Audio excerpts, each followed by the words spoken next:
Hey, okay, really quick. I just wanted to talk about something that I did at a jazz concert, and what was going through my head during it because I think it's really interesting. It's something I haven't really ever done before. So there's a song called Tenor Madness, and in it there's this small section before the drum solo that's repeated like six times, and it's like it starts on the and of one, so it's like one two ready go one and two three da da da da da one da da da da da da da da da da da. So if you count it out, it's like every third eighth note in swing. So it'd be like one,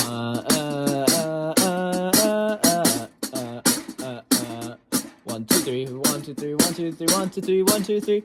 So it sounds more complicated than it is, but we play it six times, and it got really boring, at least to me. So I was like, what can I do to kind of add growth here besides just playing louder each time? And one idea I had was I'm gonna cycle through every subdivision I can think of, and there's six times. So I started out dividing each one through six. So you could like it's easiest to think of these as like if I thought those pulses as quarter notes. So like the first one would be a quarter note, the second one would be an eighth note, the third would be a triplet, fourth would be 16th notes, so on and so forth.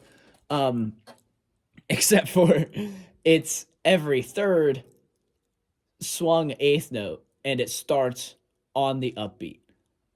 It's really not something you should think too hard about, or else your brain will get into like this mush. Um, and another important thing to note before I talk about what it was is you have to have some sort of rhythmic responsibility in your band. If you're playing like polyrhythmic stuff and stuff that clashes all the time, you're going to get fired. You're not going to have a good gig. People are going to get really confused. But in this particular case, it was the only part that was being played besides whatever the heck I wanted to play was that dotted quarter or that dotted eighth note rhythm, the one da da da da da da da da da da. Bass player, piano player, everybody was playing that. So really, I could do whatever I wanted because everybody else was playing the same thing. I just had to make sure I landed on those beats, and what I did was consistent. Um, Consistent, yes. Unpredictable, yes. It's a perfect combo. So I started and I went through the one and I went through the six, and it just was kind of stale because the first one was starting on one and then six. Six in swing is just like 16th notes. Like it's not that crazy. And it felt boring. It's like a story that has a boring beginning and a boring ending, but a good middle. Like it just doesn't really make sense. So I shifted it over. So I divided it into two, three, four, five, six, and seven beats. And I'm just gonna kind of run through those and tell you what it is and like my thought process behind it. So the first one is dividing it into two, which sounds easy. That sounds like eighth notes, right? But it's really hard to distinguish that because it's in swing. So it's like one, two, ready, go.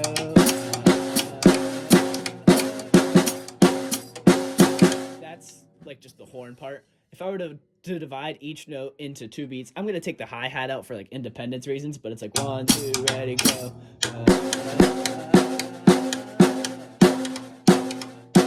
So it's like you are playing quarter note triplets, but they end up being more like half note triplets because the cymbal is playing, I guess, what is essentially half note triplets. You're subdividing that into one.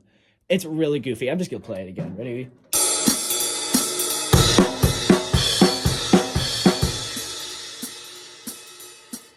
It's also worthy to note that on the ba da bum bum bum at the very end of each phrase, I just play a normal jazz swing pattern with the upbeats on the hi hat just to make sure everybody's grounded and we're not gonna fall apart at a moment's notice. So that's the two subdivision, which technically, like I said, would be half note triplets. This next one, you're dividing into three. Now, I did say it's every swung eighth note, so one of my options could have been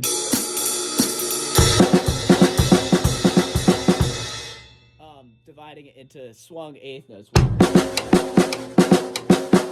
But I decided against that because that would be too normal. So I did straight eighth notes. So really, all that pattern is straight eighth notes. 1, 2, 3, 1, 2, 3, 1, 2, 3. However, the kicker is that it starts on the upbeat of a swung eighth note. So it's 1 and 2, 3, 1, 2, 3, 1, 2, 3, 1, 2, 3. So 1, 2, 3.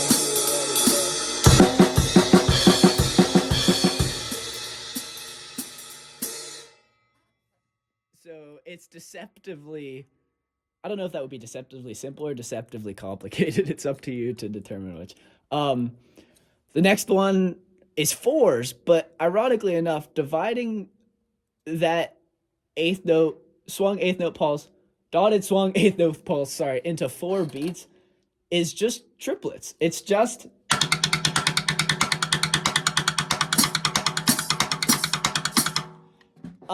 so that went pretty swimmingly. It's the only thing odd about it really was that it started on the and, like I said, like the swung and it was really easy to move it around because it's just like going 1E and a 2E and a. So I'm gonna play the 2 and the 3 and the 4 with just one beat of regular swing in between.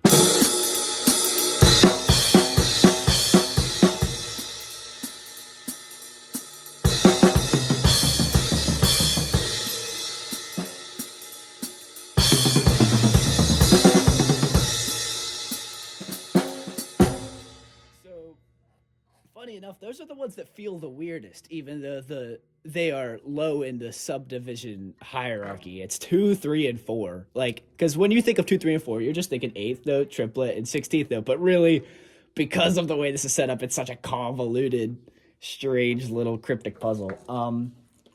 So weirdly enough, the ones that feel a little easier are the 5, the 6, and the 7. And for the 5 and the 6, I alternated variations. So the 5, I did 2 different types of stickings. I did right, left, right, right, left.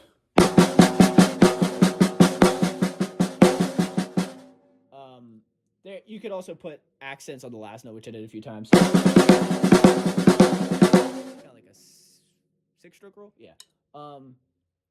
Or the other pattern I did. It was in our drumline show this year, and I thought it was really cool, so I just kept it. It's right, left, left, and the accents are on like 1, 2, 3, 4, 5. So on the first 2 right hands.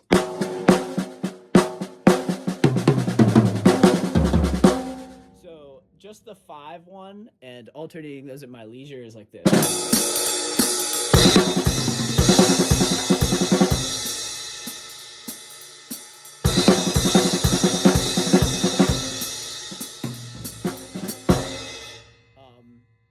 The next one is, ironically, out of all of them, the simplest because it feels jazzy.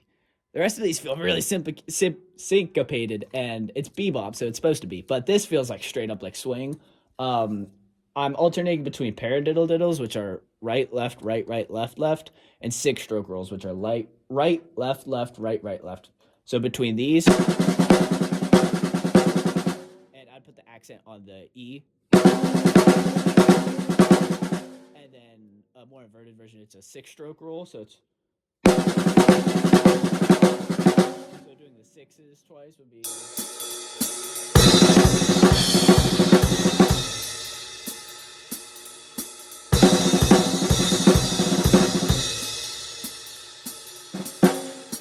And then lastly was the 7s. Now, the 7s are interesting because if you take in like marching band, it's called a tap roll. It's like a roll, just right, left, diddles like that. But you start it on just a single note, so like that. Technically, technically that is 7 notes. However, that's not 7-lets, like dividing equally into 7. But if you mesh them together, like you take out the pause in the first note and just go. Those are 7-lets. If you think too much about it, you're gonna like get yourself into kind of a jiffy. It's just as long as you can get them even, then it's 7. So that's my cheat code for septuplets when you want to play them really, really fast. instead of playing just that for you, I'm gonna play the whole sequence of events 2, 3, 4, 5, 6, and 7, and then we'll call it quits.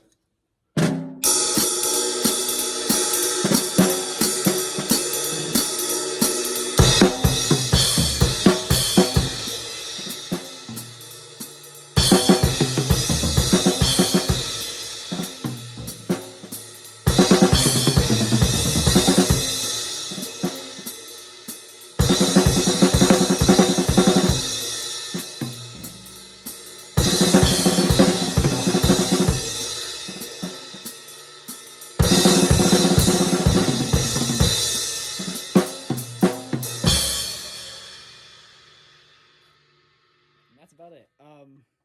Yeah, if you were to write those on paper, they would be just ridiculously hard to decipher and read. But playing wise, it's jazz. You're not supposed to care too much about the look. You're supposed to care about the sound.